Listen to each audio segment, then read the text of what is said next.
اور دعا کے بارے میں جان لیجئے کہ حضور نے فرمایا الدعاء مخ العبادت، دعا جو ہے عبادت کا اصل جوہر لب لباب ہے۔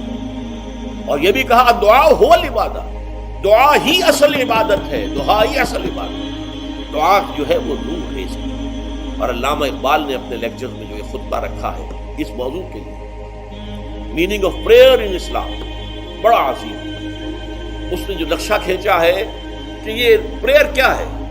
انائے صغیر، یہ ایگو میرا، میری انا، میری خودی، انائے صغیر، انائے کبیر کے روبرو آتی، انائے کبیر اللہ، اننی انا اللہ لا الہ الا انا، یہ انا، انائے کبیر اللہ کی انا، وہ عظیم انا، اور یہ چھوٹی سی محدود سی انا۔ تو ہے محیط بے کرام، میں ہوں ذرا سی آپ، یا مجھے ہم کنار کر یا مجھے بے کنار کر۔ اقبال نے پتہ نہیں کس جگہ کس کیفیت میں ڈوب کر یہ شعر کہا، اے اللہ تو ایک ایسے سمندر کے مانند ہے کہ جس کا کنارہ ہی نہیں۔ اب میں چھوٹی سی ایک پانی کی ایک چھوٹی سی ندی، آپ یوں ہوں چھوٹی سی، اب کیا شکل ہے؟ یا تو مجھے اپنے آپ میں ملا لے تاکہ میں بھی ناپیدا کنار ہو جاؤں۔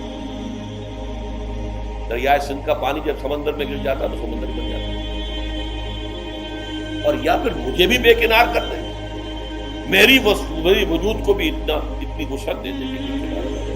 اور یہ کیا اس نے سمجھا، کیا کہا، لیکن میں نے وہی انائے کبیر انائے صغیر۔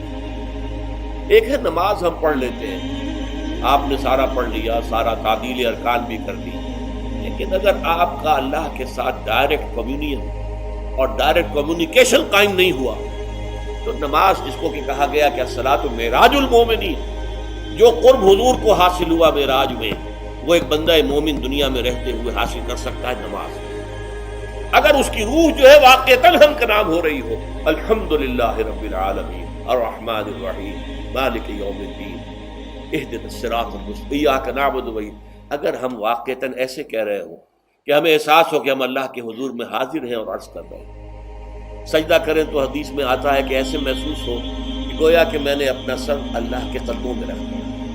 یہ ہے نماز۔ اب جو گفتگو ہو رہی ہے یہ ہم کلامی ہے، الصلاۃ معراج المومنین، اہل ایمان کے حق میں یہ نماز جو ہے یہ معراج کے درجے ہے۔ لیکن یہ نماز کیسے نصیب ہوگی اگر روح سوئی ہوئی ہے، دبی ہوئی ہے، پسی ہوئی ہے، مزمحل ہے یا مردہ ہے؟ یہ نماز کیسے آتی ہے؟ چاہے آپ 5 وقت کی نماز پڑھ رہے ہو، چاہے آپ نے ہیبٹ بنا لیا ہو نماز کو، چاہے خوش بھی ہو گیا ہو، لیکن یہ کہ جب تک وہ روح بیدار نہ ہو، جب تک ہم کلامی نہ ہو، افلاق سے آتا ہے نالوں کا جواب آخر، اٹھتے ہیں حجاب آخر، کرتے ہیں خطاب آخر، جب تک یہ نہ ہو، جیسے کہ میں ایک حدیث قدسی انشاءاللہ آج سناؤں گا سورہ فاتحہ کے ذکر، کہ اللہ تعالیٰ کے سامنے جب کھڑا ہو کر انسان جب کہتا ہے انی وجہت وجہی للذی فطر السماوات والارض حنیفا، دائیں بائیں سے بالکل اپنا تعلق کاٹ کر میں نے اپنا رخ کر لیا ہے اس اللہ کی طرف جس نے آسمانوں اور زمین کو پیدا کیا۔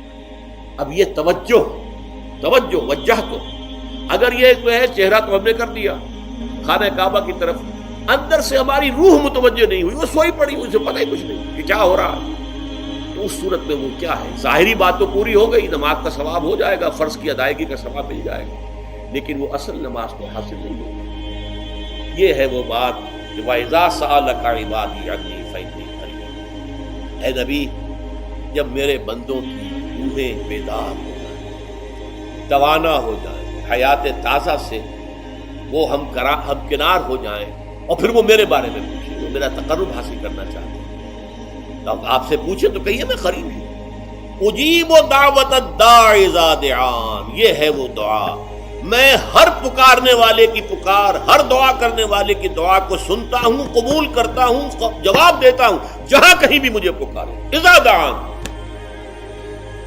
اس میں در حقیقت وہ مفہوم آ گیا ہے there and then wherever، آپ اپنے گھر میں ہو کر پکاریں اللہ کو، آپ بستر پر لیٹے ہوئے پکاریں اللہ کو، الذین یذکرون اللہ قیاما وقعودا وعلی جنوبہم، ہاں ٹھیک ہے، بعض مقامات بعض اوقات قبول دعا کے لیے زیادہ سازگار ہے، حرم میں جا کر دعا مانگی جائے، اور مینا میں، عرفات میں خاص طور پر، جبل رحمت پر خاص طور پر، ملتزم جو ہے کعبے کا اس پر خاص طور پر، وہ ایام بھی ہے خاص. لیکن یہ نہیں ہے کہ بقیہ دنوں میں آپ کے اور اللہ کے درمیان کو بڑا فاصلہ ہے.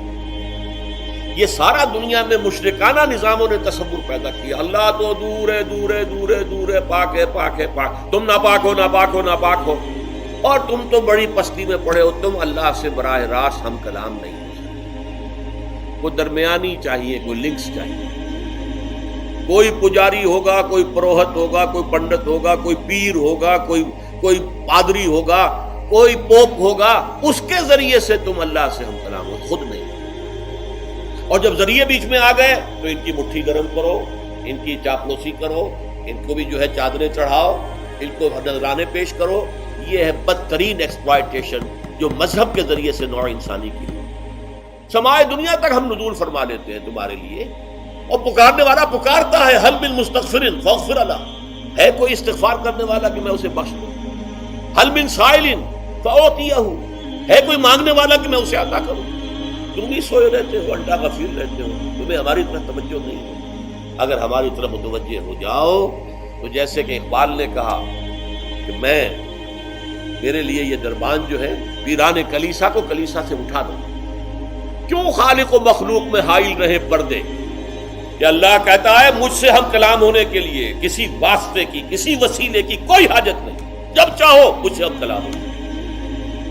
ہاں ایک شرط ہے، فَلْيَسْتَجِيبُوا لِي، چاہیے کہ وہ میری بات بھی قبول کرے، میرے احکام کو تسلیم کرے، میرے فرامین کان سے کھول کر سنیں، ان پر دل سے عمل کریں. فَلْيَسْتَجِيبُوا، یہ ون وے ٹریفک نہیں ہوگا کہ ہم تمہاری دعائیں قبول کریں اور تم ہماری باتوں سے پہلو تو ہی کرو، سنی انسنی کر دو.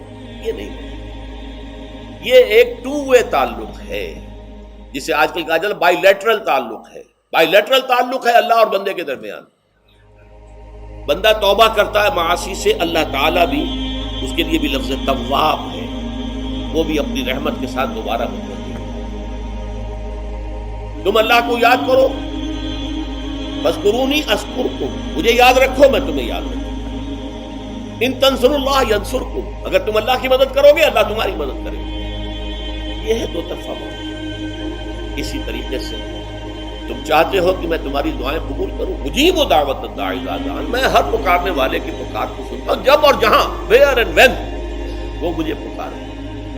لیکن لازم ہے فلیستجیب، وہ بھی میرا کہنا مانے، میرے فرامین کو کھلے کانوں سنے اور تہہ دل سے اس پر عمل کرے. ولیؤمنوا بی، اور مجھ پر ایمان پختہ رکھے، یقین اس کے ساتھ مجھے پکارے.